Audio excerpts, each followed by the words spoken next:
Good evening, guys. So that was a really good talk by Francisco there. So we learned a lot about how the gut flora and everything works. So now I'm going to go a bit about how the physiology side of stuff, so how the hormones in the gut affect what we eat and how it affects our appetite and our weight. So that's pretty much the gist of what I'm going to talk about. So I am doing a PhD right now at UCD with Professor Carl LaRue, who is really interested in looking at the hormones and obesity. So just to get us started, so we know that to survive we need good amount of water, good amount of air, and not a mobile phone, which we pretty much survive on these days. But we need good food. Now, our body does need fuel, and the way we get this fuel is by eating food. And it doesn't magically get absorbed. There's a lot of cells, a lot of functions which happen through our digestive system, as well as our gastrointestinal system. That's what we were talking about. And there's a lot of hormones which help for this digestion to occur and the absorption of these macronutrients, which we know are carbohydrates, protein, sugars, and fats. So we're going to go through the journey of my favorite meal, my guilty pleasure, a pizza slice.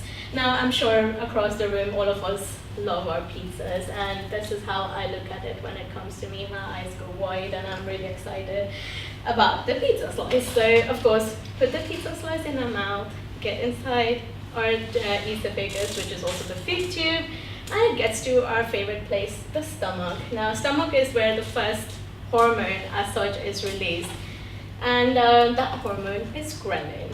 Now, people ask me all the time, Natasha, what's your relationship status? I love to say it's hungry, and I think Mark Zuckerberg really needs to put this on Facebook because, well, the person to blame, the hormone to blame for this is ghrelin.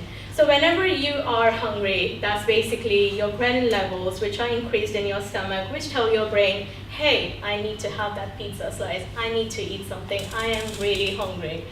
But to put this into perspective, me being a scientist and a few of us around the room, we don't believe in stuff when it's said we need some evidence. So we gave people ghrelin, and we gave people saline, which is basically salt water, and we gave them food. And we saw how much everyone took. And we saw that once we gave them ghrelin, the energy intake actually shot up. So there were people who were eating a lot more when compared. See, we would say, well, then let's just get ghrelin out of the system. Like, who wants to eat more, right? We just want to be satisfied and not want to eat more. Well, the fact is, ghrelin does a lot more than just make us feel full, make us feel hungry. Sorry, it actually even is responsible for inflammation, as Francisco actually mentioned there as well. And it has a role in our cardiovascular system, as well as controls our sleep and memory. So it's quite complex. So it doesn't make it that easy for us to just not have enough ghrelin. But still, one would say, how do we achieve lower levels of ghrelin? Can we maybe, the receptor that it acts on, can we just get rid of that or something? Well, it's quite, as I said, it's quite complex, and there are no kind of specific drugs. Though pharmaceutical companies are still trying to work around it, if we can just target one specific, just the hunger part of it. But it takes a lot of time for when we prove something and for the drug to then come into market. That's a long process, which is going on right now. So what we do say is to avoid weight extremes. So not try and lose too much weight or not gain too much weight, because that really creates an imbalance in the levels of ghrelin which are released. And actually, what we have realized from clinical trials where we have seen people having extreme low-calorie diets, and we have seen that actually their ghrelin levels go higher.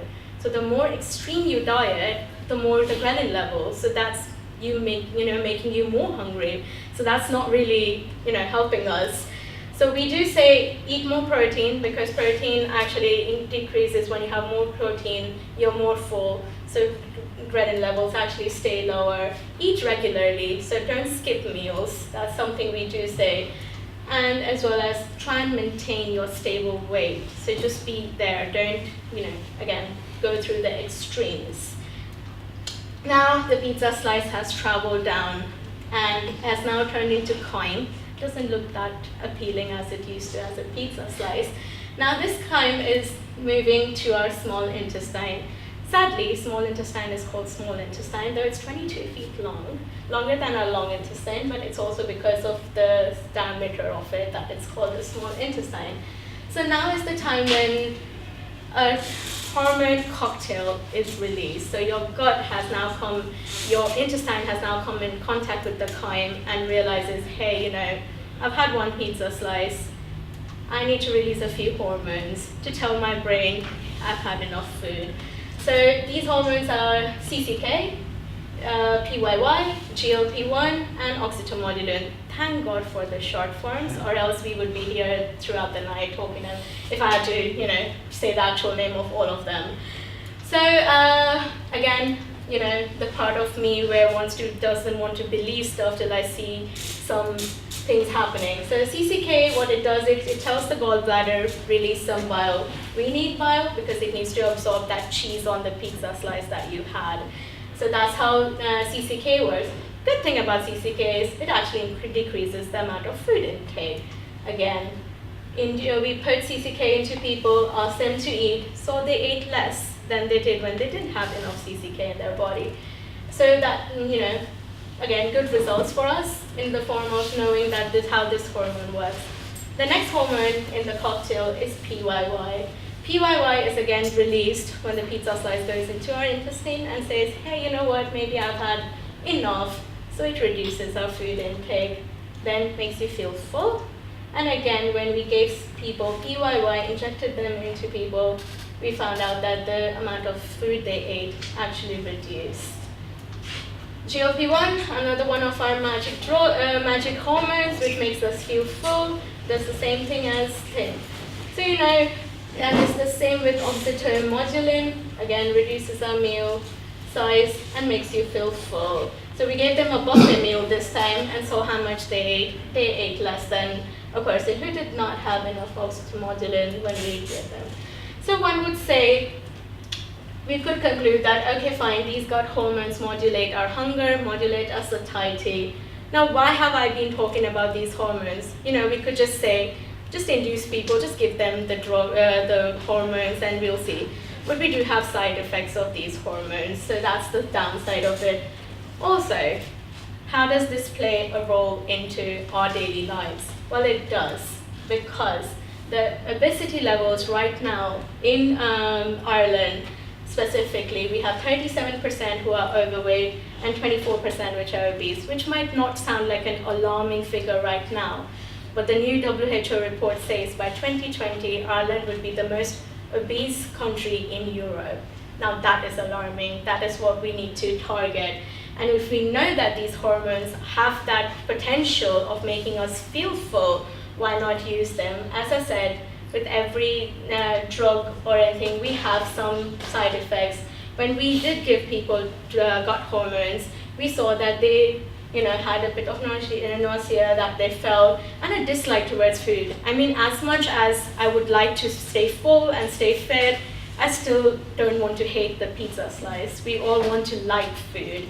So what are we doing as such with these gut hormones to know what is the optimal level to obtain this? Is that we have a few things that we are researching right now in this field. First of all, at Imperial College London, where I actually have moved from now, I was working there, and they're working on a study where they are using a cocktail, that's why I call it a cocktail of these hormones, and seeing at what level can the body actually take that and have good effects and not have the side effects. So we are trying to establish that. As well as that, the GLP-1, we have an analog which is in the market right now, liraglutide, but the problem is not everyone responds to it, because as I said, it's a cocktail of hormones, so maybe one's doing the job and the other one isn't. So at UCD, we are now starting a new study where we are going to look at what is the difference between these responders and these non-responders, and how we can help both of them to combat the side effects as well as benefit from it. Now coming to what I'm working on right now. Sadly, till date, the best, most effective treatment of obesity is surgery, and it's bariatric surgery. So what I'm working on are patients who have had these bariatric surgeries, and I'm looking at how their gut hormones change before and after. And I'm comparing this to normal healthy individuals like us, who, and seeing how our gut hormone profiles are varying. And I'm doing this and looking at it over 2 years, because there is evidence that there is a change in gut hormones. There's an increase in the ones which make us feel full in the short period of time, but I want to see over 2 years, are they going back to normal? Are they going back to normal as for an obese individual who had less of these hormones to start with?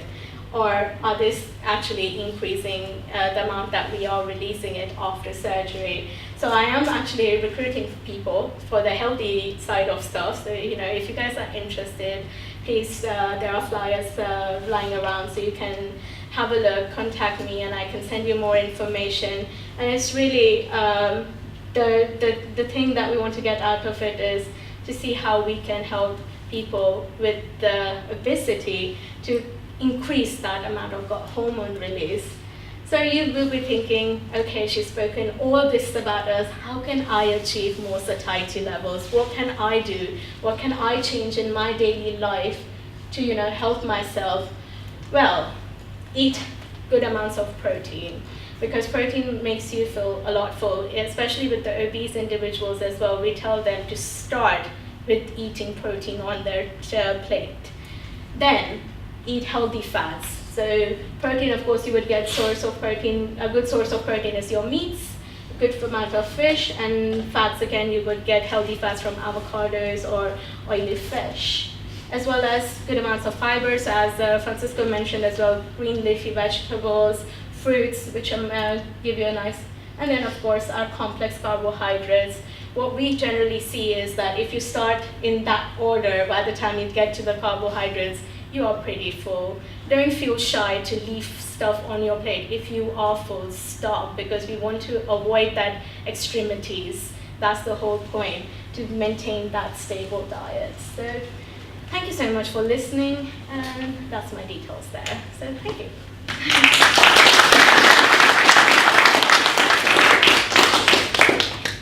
If you have any questions, I'm more than happy to answer. So, yeah. There's no actual physiological major issue with high ghrelin. Like if someone's hungry and they don't eat, I mean, what happens after 2 hours or 3 hours? Like if you're fasting, say. If you're fasting, your ghrelin levels, keep on increasing.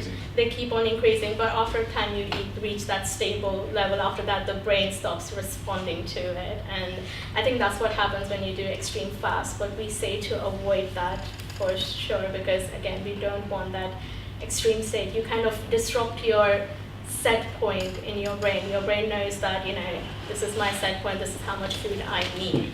If you don't give that to it, then it kind of increases your set point. So I don't know, if you fast and then you go on to eat, you eat a lot more than what you would normally eat.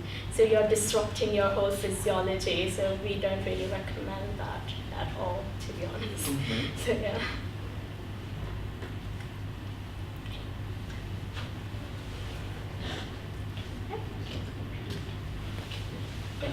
Thank you so much, guys, for listening. Hope that made sense. So yeah.